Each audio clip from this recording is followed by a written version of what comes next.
Divisi elit infanteri IDF dikabarkan telah mulai dikerahkan dari Lebanon menuju ke Gaza. Diketahui mereka telah diperintahkan segera bersiap ke misi berikutnya di jalur Gaza. Mengutip Tribun News pada 18 Desember, hal itu diumumkan oleh militer IDF pada Selasa 17 Desember 2024. Lebih tepatnya pasukan dari divisi ke-98 IDF yang sebelumnya beroperasi di Lebanon Selatan kini mulai dikerahkan ke medan perang jalur Gaza. Diketahui penarikan itu dilakukan tepat setelah mereka bertempur selama 3 bulan seiring terjadinya gencatan senjata dengan Hizbollah. Diklaim oleh militer IDF di mana mereka telah menyelesaikan operasinya di Lebanon tepat pada Rabu pekan lalu. Dengan begitu diinformasikan bahwa kini divisi elit infanteri IDF itu sedang bersiap untuk misi berikutnya di Gaza.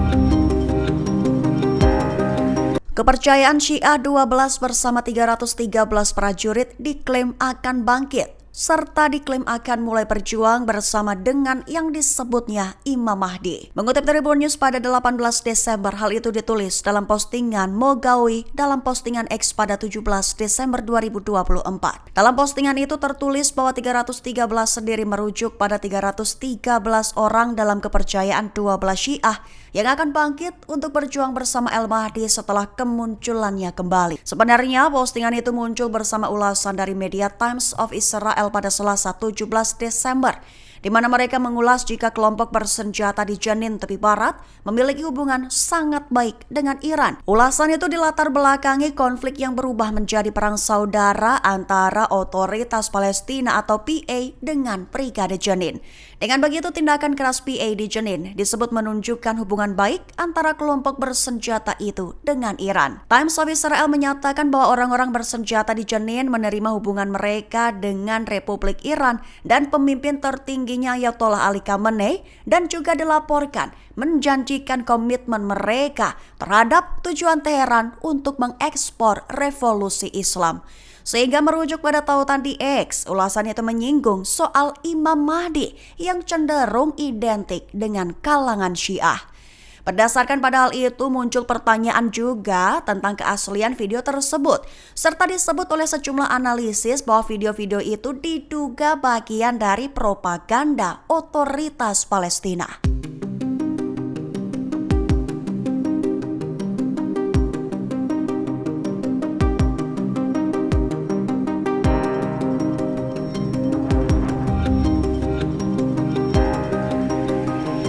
Negosiasi tentang gencatan senjata antara Hamas dengan Israel diklaim telah mencapai titik krusial.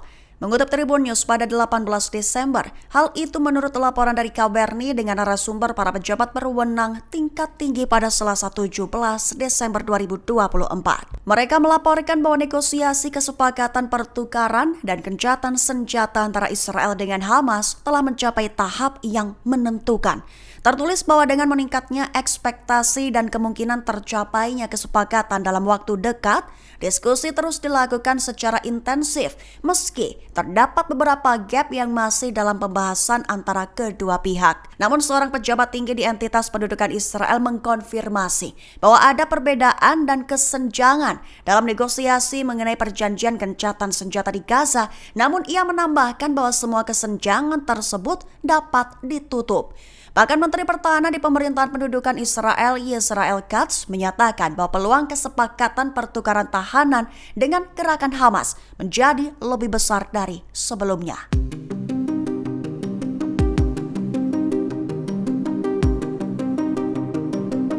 Yaman menegaskan bahwa pejuangnya sudah siap untuk menghadapi konfrontasi dengan Amerika Serikat. Selain itu, Dewan Politik tertinggi di Yaman, Mohammed Ali Al-Houthi, menekankan bahwa pihaknya tak takut dengan ancaman-ancaman dari Amerika Serikat. Mengutip Al-Mayadin pada 18 Desember, hal itu diutarakan oleh Al-Houthi dalam wawancaranya pada Selasa 17 Desember 2024. Lebih tepatnya Al-Houthi menyatakan bahwa Yaman tidak peduli dengan Amerika Serikat atau sekutunya di kawasan karena pihaknya telah menghadapi mereka selama 10 tahun lamanya. Selain itu, Al-Houthi mencatat bahwa kini sudah semakin besar agresi di kawasan tersebut, juga semakin banyak pilihan yang dimiliki Yaman mengonfirmasi bahwa rencana konfrontasi telah disiapkan oleh Kementerian Pertahanan. Menegaskan kembali bahwa Kementerian Pertahanan Yaman akan melakukan apapun yang dapat dilakukannya dalam lingkup operasional yang dapat dicapai. Seraya menambahkan bahwa pejuang Yaman tidak akan takut terhadap gerakan apapun, terutama Amerika Serikat dengan sekutunya.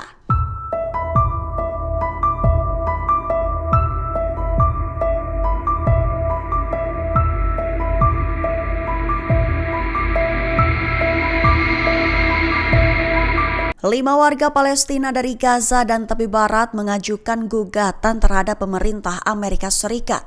Mereka mengklaim bahwa Amerika Serikat gagal menerapkan hukum Leahy dengan menyatakan bahwa Amerika Serikat harus menghentikan transfer dana ke unit militer asing. Mengutip Tribun News pada 18 Desember, gugatan itu diumumkan pada hari Selasa 17 Desember 2024. Hukum Leahy dirancang untuk mencegah Amerika Serikat memberikan bantuan kepada pasukan keamanan atau individu yang terlibat dalam pelanggaran hak asasi manusia. Gugatan tersebut menyatakan kegagalan terencana Departemen Luar Negeri untuk menerapkan hukum Leahy sangat mengejutkan mengingat meningkatnya pelanggaran hak asasi manusia berat Israel yang belum pernah terjadi sebelumnya sejak Perang Gaza meletus pada 7 Oktober tahun lalu. Dengan begitu, seraya mereka menuduh Israel terlibat dalam pelanggaran hak asasi manusia yang serius. Selain itu, mereka juga mengklaim bahwa pemerintah Amerika Serikat gagal menerapkan hukum Leahy yang melarang transfer dana kepada unit militer asing yang terlibat dalam pelanggaran berat.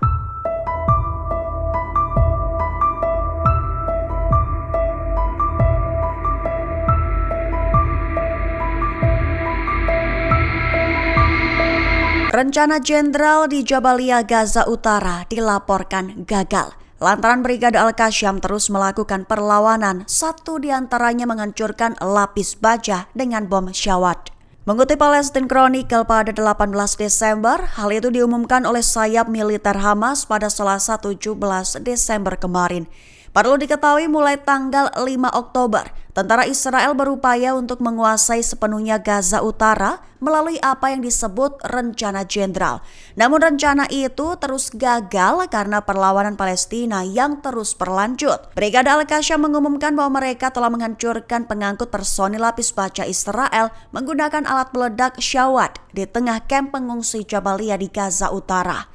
Selain itu, Al-Qassam juga terlibat dalam bentrokan dengan pasukan darat Israel di sebelah barat kamp Jabalia, menewaskan 3 tentara dari jarak dekat. Dilaporkan helikopter militer Israel terlihat mengevakuasi tentara yang tewas dan terluka tersebut. Lebih jauh lagi, Al-Qassam juga meledakkan sebuah rumah dengan bom, menargetkan pasukan Israel yang terdiri dari 11 tentara, menyebabkan mereka tewas dan terluka di tengah kamp pengungsi Jabalia.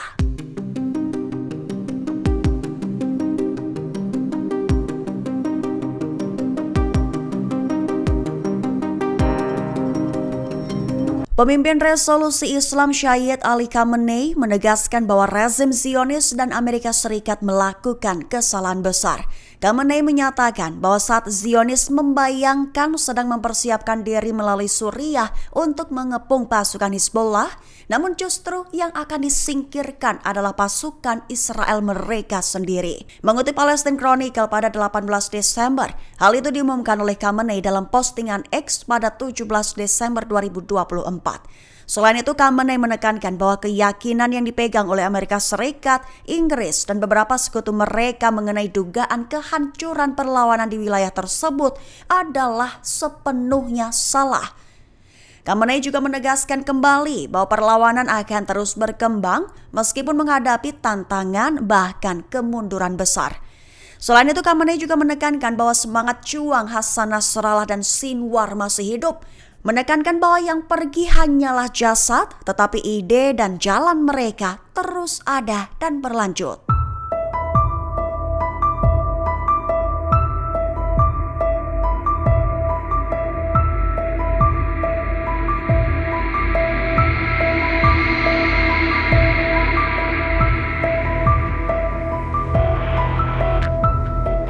Download Tribun X sekarang. Menghadirkan lokal menjadi Indonesia.